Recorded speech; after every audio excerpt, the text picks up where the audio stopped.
محمد وعلى وعلیکم السلام ورحمۃ الحمد لله الذي لا مانع لحكمه ولا ناقض لقضائه والصلاة والسلام على سيد الأنبياء وسند أوليائه وحبابه المعارضين لأعدائه أما بعد فأعوذ بالله من الشيطان الرجيم بسم الله الرحمن الرحيم أقيموا الصلاة وآتوا الزكاة واركعوا مع الراكعين صدق الله مولانا العظيم وصدق بلغنا رسوله النبي الكريم ونحن على ذلك لمن الشاهدين والشاكرين والحمد لله رب العالمين۔ آئیے ہم اور آپ مل کر پڑھ لے درود پاک اللہم صلی علی سیدنا مولانا محمد بارک وسلم صلو علیہ الصلوۃ والسلام علیک یا رسول اللہ صلی اللہ تعالی علیہ وسلم۔ عزیزان ملت اسلامیہ، یہ رمضان المبارک کا آخر جمعہ ہے، جمعۃ الوداع بھی الوداع جمعہ بھی کہا جاتا ہے۔ حضرات، یہ مبارک گھڑیاں، یہ مبارک ساعت اور یہ مبارک مہینہ رحمتوں سے، برکتوں سے اور نجاعتوں سے بھرا مہینہ، ہم اور آپ اس میں جس قدر عبادت کر لیں کم ہے، جس قدر اللہ کو راضی کر لیں کم ہے۔ میرے محترم، اللہ تبارک و تعالیٰ نے ہمیں یہ نعمت بخشی، اللہ کا احسان ہے۔ اللہ تبارک و تعالیٰ نے ہمیں مہلت بخشی، اللہ تبارک و تعالیٰ کا احسان ہے۔ اللہ تبارک و تعالیٰ نے ہمیں روزہ رکھنے کی توفیق عطا فرمائی، یہ رب کا احسان ہے۔ میرے محترم، جو لوگ اس نعمت سے محروم ہیں، جو لوگ اس نعمت سے محروم رہ گئے، ان کے لیے دعا ہے کہ اللہ تبارک و تعالیٰ ان تمام لوگوں کو ہدایت عطا فرمائے اور روزے اور نمازوں کی توفیق عطا فرمائے۔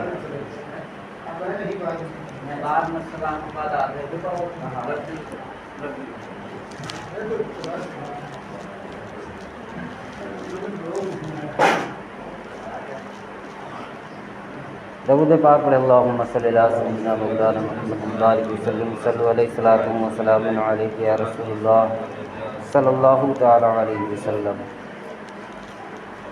اللہ تبارک و تعالیٰ نے قرآن پاک میں ارشاد فرمایا، اقیموا الصلاۃ وآتوا الزکاۃ وارکعوا مع الراکعین۔ اے لوگو، نماز قائم کرو اور زکوٰۃ ادا کرو اور رکوع کرنے والوں کے ساتھ رکوع کرو، یعنی اللہ کے سامنے جھک جاؤ۔ نماز قائم کرو، قائم کرو کا مطلب کوئی چیز اس میں الگ سے نہیں کرنی ہے آپ کو۔ نماز قائم کرو کا مطلب نماز آپ کو پڑھنی ہے، پانچوں ٹائم کی نماز پڑھنا، یہی قائم کرنا ہے۔ زکوٰۃ ادا کرو، اللہ تبارک و تعالیٰ نے زکوٰۃ کا حکم فرمایا، یہ ہجرت کے دوسرے سال زکوٰۃ فرض ہوئی، یعنی نبی کریم صلی اللہ تعالیٰ علیہ وسلم مکہ سے مدینہ جب آتے ہیں تو اس کے دوسرے سال، مدینہ آنے کے دوسرے سال زکوٰۃ فرض ہو گئی۔ زکوٰۃ فرض ہوئی اور اس طریقے سے زکوٰۃ کا مسائل بھی بیان کیے گئے۔ اللہ کے رسول صلی اللہ تعالیٰ علیہ وسلم نے ارشاد فرمایا کہ گھوڑوں اور غلاموں کی زکوٰۃ میں تم پر معاف کرتا ہوں، اور ان کے علاوہ جو بھی چیز انسان کے پاس موجود ہے، 40 درہم میں 1 درہم اللہ کی راہ میں دینا، یہی چیز زکوٰۃ کہلاتی ہے۔ اور اس کے مسائل ہیں، ایک طرف سے کہ اگر کسی کے پاس 52 تولہ چاندی اتنی حیثیت ہو اور 7.5 تولہ سونا، اگر اتنی حیثیت ہو تو وہ آدمی مالک نصاب ہے، وہ آدمی مالک نصاب ہے، وہ حیثیت مند ہے۔ اب چاہے 7.5 تولہ سونا کے برابر اس کے پاس پیسہ جمع ہو،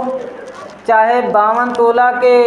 برابر چاندی کے برابر پیسہ جمع ہو، وہ آدمی حیثیت مند ہے، اس پر زکوٰۃ واجب ہے نکالنا، اس کے اوپر زکوٰۃ واجب ہے نکالنا۔ وہ چاہے جس طریقے سے اس کے پاس مال کوئی خرید کے رکھا ہوا ہے بیچنے کے لیے، مال کوئی خرید کے رکھا ہے اتنی حیثیت کا، تو اس پر بھی زکوٰۃ واجب ہے۔ ہاں، اگر کوئی شخص کھاتا پیتا اچھا رہتا ہے اور اس کے پاس 52 تولہ چاندی کی حیثیت نہیں ہے، 7 تولہ سونا کی حیثیت نہیں ہے، بظاہر دکھتا وہ اچھا خاصا ہے، اچھا گھر رہنے کے لیے کیوں نہ ہو، اچھا کھانا کیوں نہ کھاتا ہو، اچھی گاڑی سے چلتا کیوں نہ ہو، اگر اس کے پاس سال بھر کمانے کے بعد، اگر سال گزرنے کے بعد اگر 7 تولہ سونا کے برابر مال اکٹھا نہ ہوا تو اس پر زکوٰۃ نہیں ہوگی۔ نبی کریم صلی اللہ تعالیٰ علیہ وسلم نے ارشاد فرمایا کہ جو لوگ مال والے ہیں وہ خسارے میں ہوں گے، وہ خسارے میں ہوں گے، وہ خسارے میں ہوں گے۔ تو صحابہ کرام بیٹھے ہوئے تھے، عرض کرنے لگے یا رسول اللہ صلی اللہ تعالیٰ علیہ وسلم، کون لوگ خسارے میں ہوں گے، کون لوگ نقصان میں ہوں گے؟ میرے محترم، اللہ کے رسول صلی اللہ تعالیٰ علیہ وسلم نے ارشاد فرمایا کہ وہ اپنے دونوں ہاتھوں کا اشارہ کر کے کہ اس طرح دائیں اور بائیں اپنے ہاتھوں کو کرنے لگے، فرمایا کہ جو لوگ مالدار ہیں اس کے باوجود اللہ کی راہ میں خرچ نہیں کرتے، اپنے مال سے اللہ کی راہ میں دیتے نہیں ہیں، وہ لوگ قیامت کے دن خسارے میں ہوں گے، یہی وہ لوگ ہوں گے جن کا برا حال ہوگا۔ میرے محترم، ایک اور حدیث میں اللہ کے رسول صلی اللہ تعالیٰ علیہ وسلم ارشاد فرماتے ہیں کہ جن لوگوں کو اللہ تبارک و تعالیٰ نے دنیا میں مال و ثروت سے نوازا تھا، ان کے پاس مال و زر تھا، ان کے پاس بھیڑ اور بکریاں کے ریوڑ تھے، اور انہوں نے اللہ تبارک و تعالیٰ کی بارگاہ میں خرچ نہ کیا۔ خرچ نہ کرنے کا مطلب یہ کہ زکوٰۃ انہوں نے ادا نہیں کی، سال گزر گیا زکوٰۃ ادا انہوں نے نہیں کی، تو میرے محترم، ان کے پاس جو تجوریوں میں مال بند تھا، ان کے پاس جو تجوریوں میں پیسے بند تھے، کل قیامت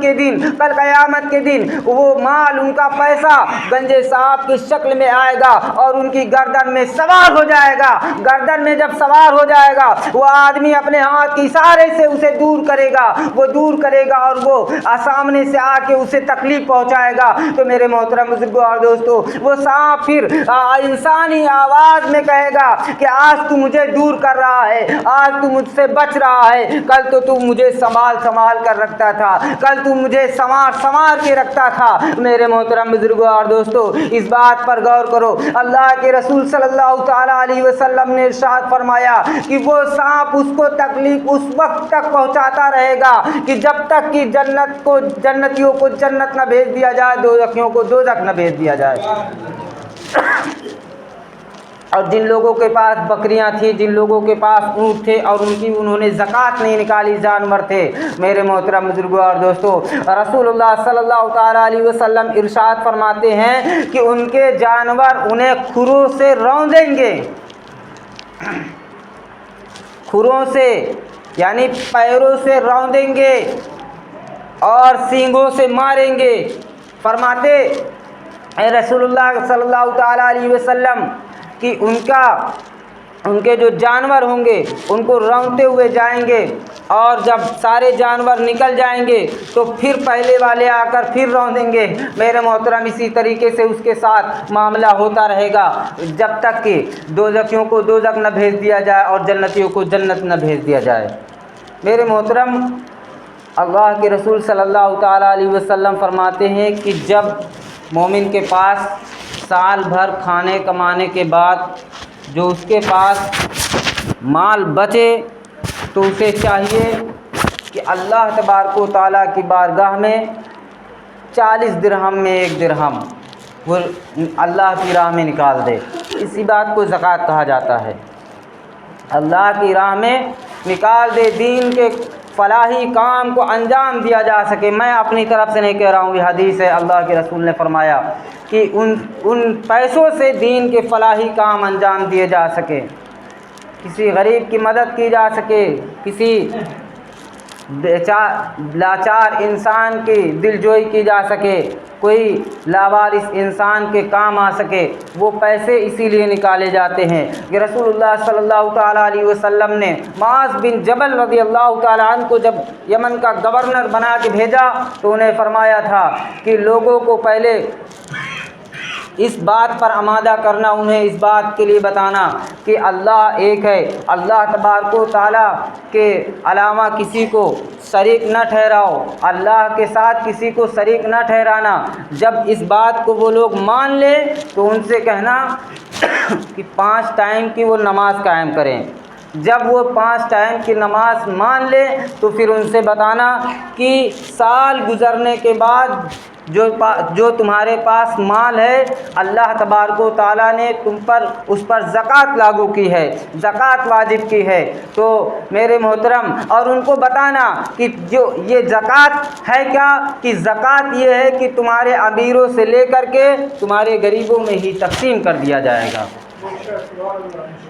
بات سمجھ میں آ رہی ہے کہ جس کے پاس مال ہے، اگر وہ رہتی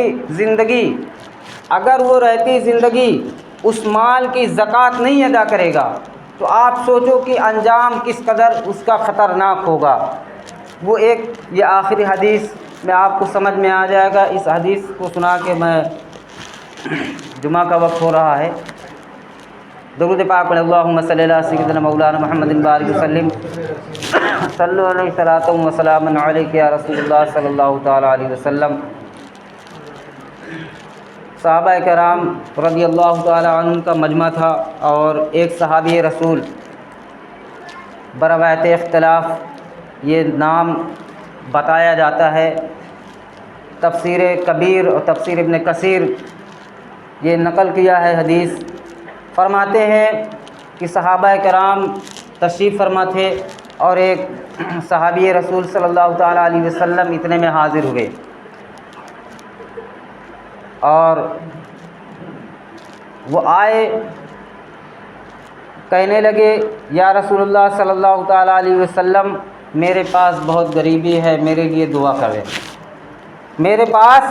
بہت غریبی ہے، میرے لیے دعا کر دے کہ اللہ تبارک و تعالیٰ مجھے وسعت دے دے، تھوڑا سا مال ہو جائے۔ رسول کریم صلی اللہ تعالیٰ علیہ وسلم نے انہیں 3 بار فرمایا کہ تمہارے لیے یہی حال اچھا ہے، تمہارے لیے یہی حال اچھا ہے، تمہارے لیے یہی حال اچھا ہے۔ لیکن انہوں نے پھر اصرار کیا کہ یا رسول اللہ دعا کر دیجئے کہ میرے پاس بھی کچھ مال ہو جائے۔ تو حضور نے دعا فرما دی۔ انہوں نے پھر ایک بکری لی، اس ایک بکری سے تمام ریوڑ ہو گئے، مدینہ کے اندر جو ان کے پاس گھر تھے وہ کم پڑ گئے، اور پھر انہوں نے اونٹ اور خرید لیے۔ پھر ان کے پاس اونٹ اور گائے اور بکریوں کے اتنے ریوڑ ہو گئے کہ شہر میں رہنا دشوار ہو گیا، وہ پھر مدینہ سے باہر رہنے لگے۔ وہ صحابی رسول جو 5 وقت رسول اللہ کے پیچھے نماز پڑھتے تھے، وہ اب صرف 2 ٹائم پہ آ گئے، فجر اور عشاء، صبح کے اور شام کے۔ اس کے باوجود جب 2 ہجری میں زکوٰۃ فرض ہوئی، جب زکوٰۃ کا حکم آیا کہ جو لوگ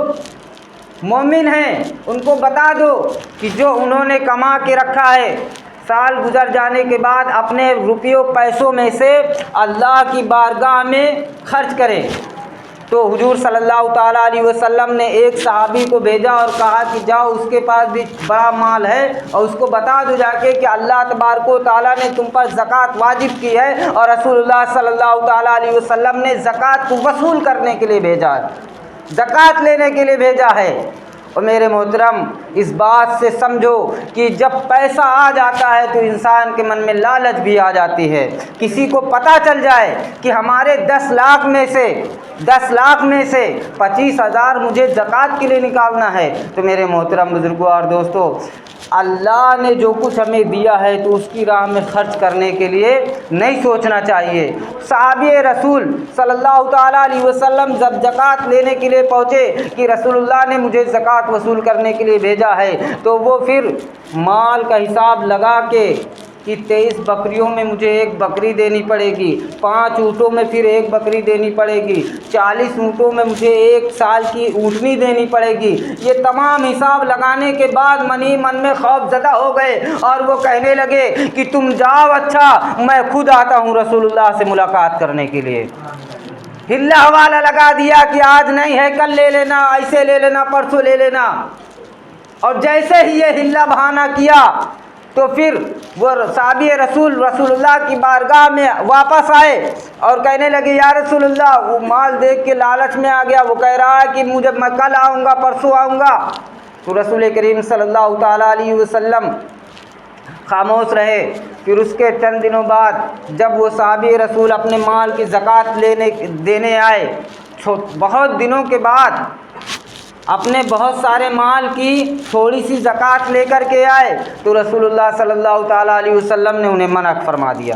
کہ اللہ نے تمہیں دیا ہے اور اللہ سے تم ہلا بہانہ کرنے لگے ہو۔